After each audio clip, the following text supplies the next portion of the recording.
Hi, welcome to the channel. I'm back with another video about the mixing board as a feedback instrument. And for this video, I would like to present some ideas and techniques for integrating effects pedals with the mixing board to create a more complex feedback instrument. For me, the introduction of effects pedals opens up a variety of new sound worlds and new technical capabilities for the mixing board. In thinking about how to present my ideas on this topic, I've decided to break up the video into two parts.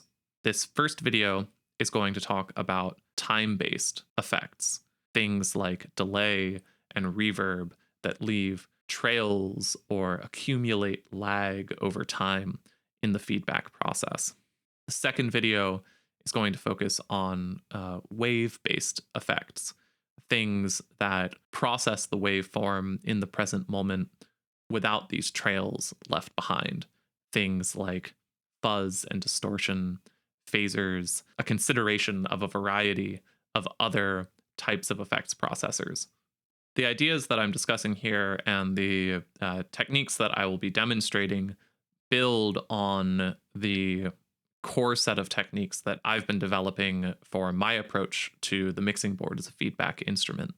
If there's anything in this video that is unfamiliar to you with the way that I'm describing the mixing board or the way that I'm making sound with it, I encourage you to check out the previous videos in this series of explanations that I'm doing about the mixing board. I have a link in the description, and there's also should be a little card up here that lets you get to those videos that describe the mixing board as a feedback instrument. Before we get started, I just want to note that this is not the only resource out there for integrating the mixing board with pedals. There are a lot of people who have documented their approaches to working with pedals and the mixing board in feedback, and also working with pedals without a mixing board in feedback. There are a variety of feedback practices that connect all of these things together in different ways. The approach and ideas that I'm showing here will probably be quite different from some of the other ways that these connections have been demonstrated. And so I encourage you to think about what I'm showing here as one method within a broader diversity of feedback practices. I've included some links in the description of this video to some other videos about integrating pedals with mixing board that might be of interest to you as well. So in this video, I'm going to start with a simple overview of how I have my mixing board currently set up. Then we're going to talk about different ways to connect the mixing board with pedals and some of the considerations for why you might choose one connection point over another connection point. Then we'll get into the meat of the video, which will be talking about these time-based effects, delay and reverb. And then I want to close out with just a few more theoretical considerations, aesthetic, philosophical thoughts about the mixing board and pedals in combination. So let's start with my mixing board. I wanted to keep my demonstration patch fairly simple so that it could translate to a variety of mixing boards. I have one feedback channel here, which can either do rhythms or tones. At times, I will also use this channel as a noise source by pulling out the cable to a point where it starts to generate noise on the channel. And then next to it, I have two channels on an auxiliary send feedback loop. These are split out using a Y splitter into channels 2 and 3 here with different EQs on the two channels to create two parallel feedbacks.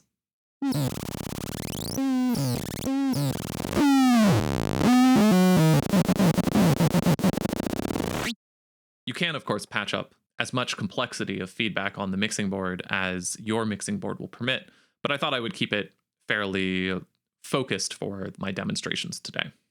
Any output on the mixing board could run into the input of the pedal, and the output of the pedal could then run back into any input on my mixing board.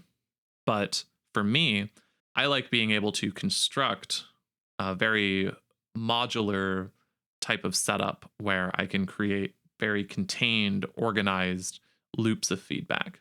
I also really like having an attenuated connection between the mixing board and the pedal.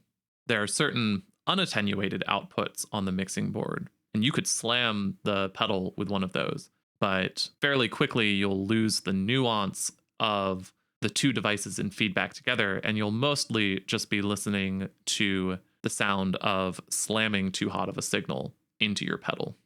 Looking at outputs that I can easily attenuate, the two that I like on the mixing board are the auxiliary sends, where I can dial in a specific amount per channel to send out to the pedal.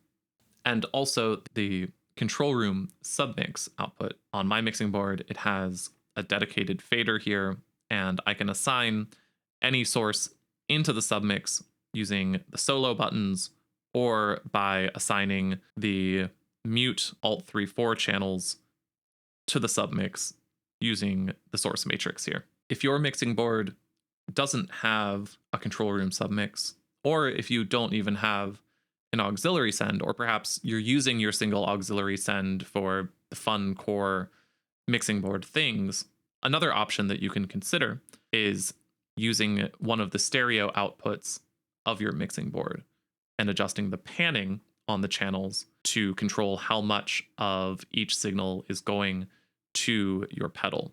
If you pan all of your channels to the left, then panning to the right becomes a sort of dry, wet blend as you pan a bit of your mixing board signal out to the pedal and then back in through a channel. And when it comes to returning, I always like to give the pedal a dedicated channel that it can go back into. It gives me many more routing options and also tonal shaping options than if I was to use one of the aux returns.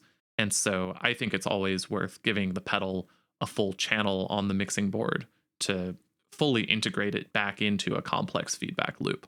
I'm going to be using the control room outputs here. Here's the left output going into my pedal. And as I said, we're going to take the output here back into a new channel. So let's make some sound with the pedal that I have here. This is the Chase Bliss Mood. It's a variety of time-based effects for micro looping and warping. But for today's video, I'm just going to be focused on the delay and the reverb settings for this pedal. For the delay, we have time on the top left knob here, how long between our pulses of delay. And we have feedback here, how many times that delay feeds back in. We'll be adding our own feedback from the mixing board, but there are interesting effects that you can get by playing with the pedal feedback and the mixing board feedback in different ways against each other.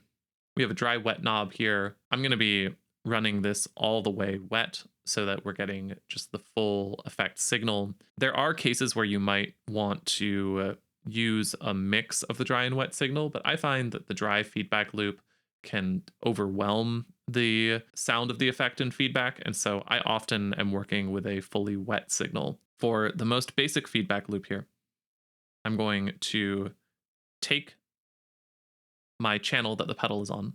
I'm going to route it into the control room submix using the solo button here with no feedback on the pedal and a medium time. I want to show you what the pedal sounds like in feedback.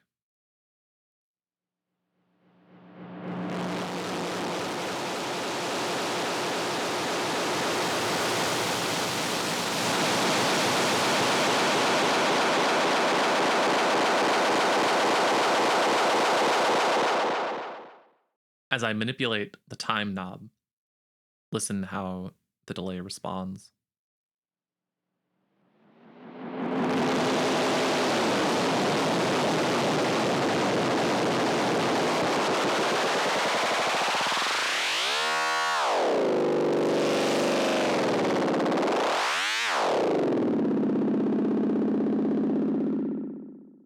And now introducing some feedback from the pedal as well, we can get these two different sets of feedback that are rolling onto each other between the feedback loop that we've created and the internal feedback on the pedal here.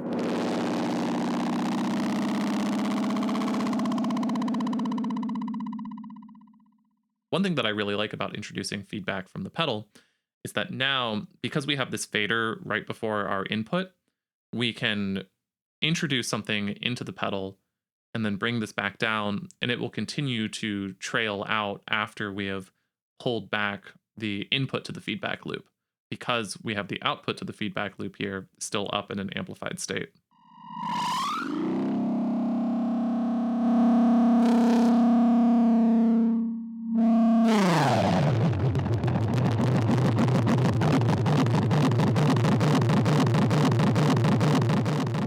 And if we turn the feedback all the way up, we have a sustained loop now.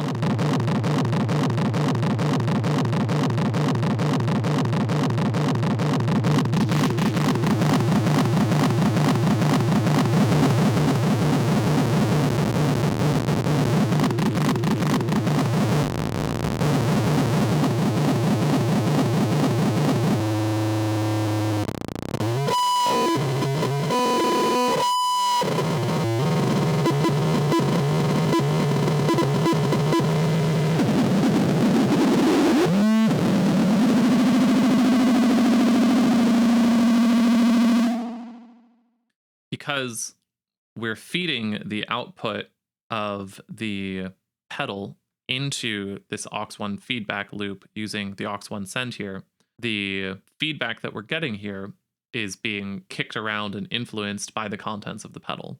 And because this is also routing into the pedal alongside the feedback of the pedal, we've created these parallel feedback loops where the feedback on the aux channel here is also kicking around what's inside the delay loop here. And this gets at a sort of hybrid feedback gestalt where the different pieces of the feedback loop are working together to create something that can't be directly attributed to one of the devices or the other. Both are necessary together to produce the emergent feedback. For another demonstration of a different way of approaching the delay pedal here, I've set up a resonant channel where we have our delay loop running, but we're not quite at a point of audible oscillation. If I bump this up a little bit more, you'll hear we have a very short delay time. But what I'm going to do is I'm going to pluck or excite that channel in a form of synthesis called Karplus strong synthesis, where we send a short noise burst to our delay. And so I have this noise channel here. And what I'm going to do is mute it so that we can't hear it. But then I'm going to route it to our delay loop and bring down an envelope as I do so that we ping it.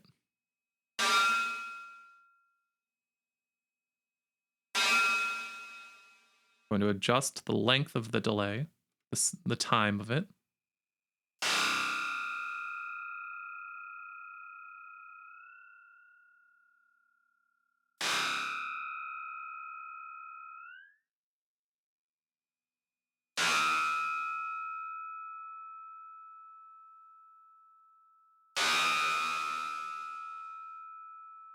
And depending on how I manipulate the envelope of this noise, we can get different characters to the sound. I can even sweep into it.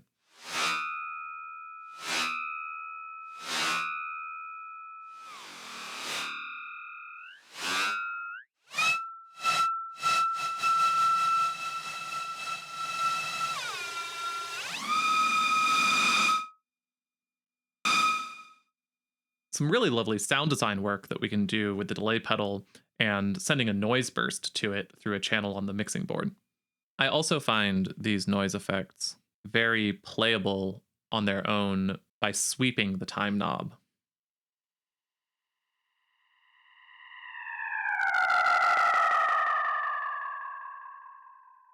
We can get these really nice sort of like spaceship swooshes, the passing of some sort of anti-gravity engine.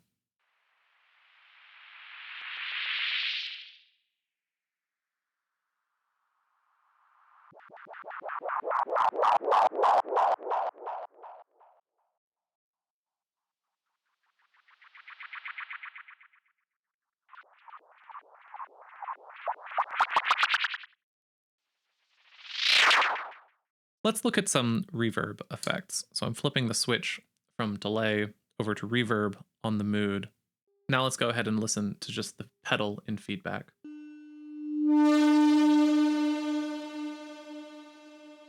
I really love the sound of the reverb when you start to drive it a little bit and go a little too hot into the pedal.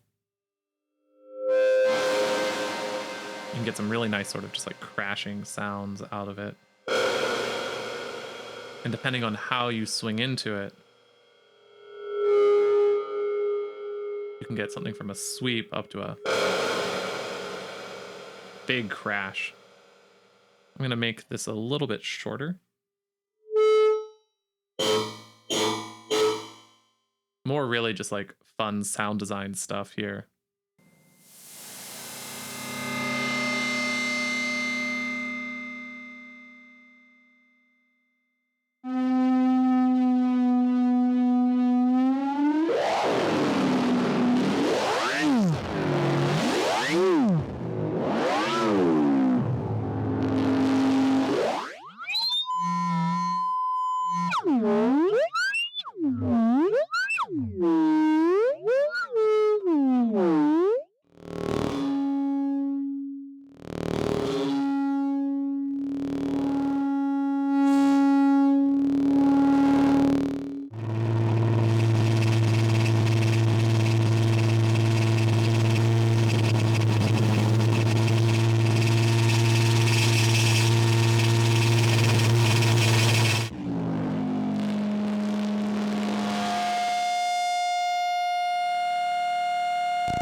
There's one last time-based effect on the mood, and I think it's worth showing as well, and that is the slip function. This is a pitch shifting delay that will take the input and after a period of time, pitch shift it up or down and forward or backwards. It can also reverse the incoming sound. And that can lead to some very fun results, especially with feedback. But let's just listen to what it does first. Let me just get a tone here.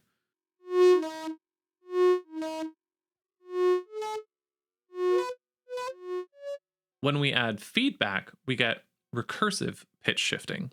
And this is actually one of my favorite augmentations to the standard behavior of the mood, is being able to do these pitch shiftings with feedback.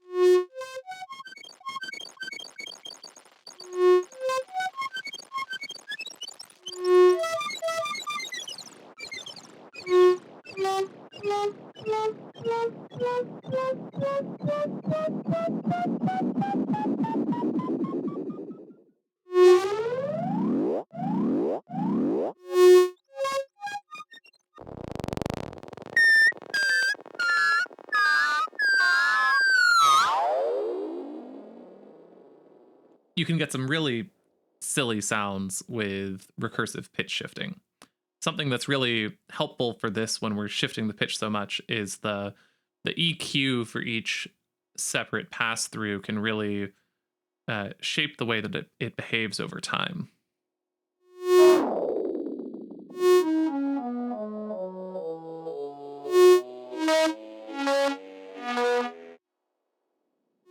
And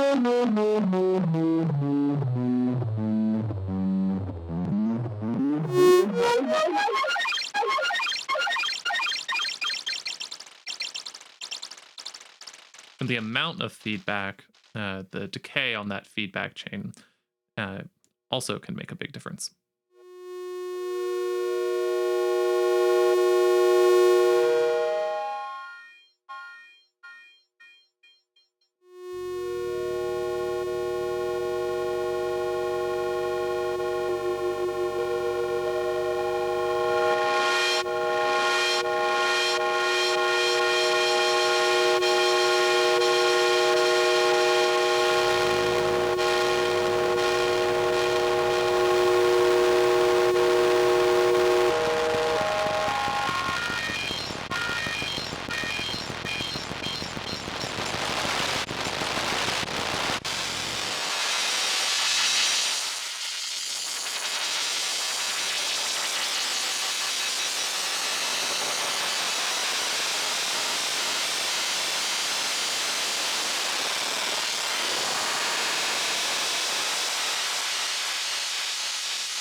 Through all of these time-based effects, I find it really useful to think about feedback as a function or a mapping that repeats in time.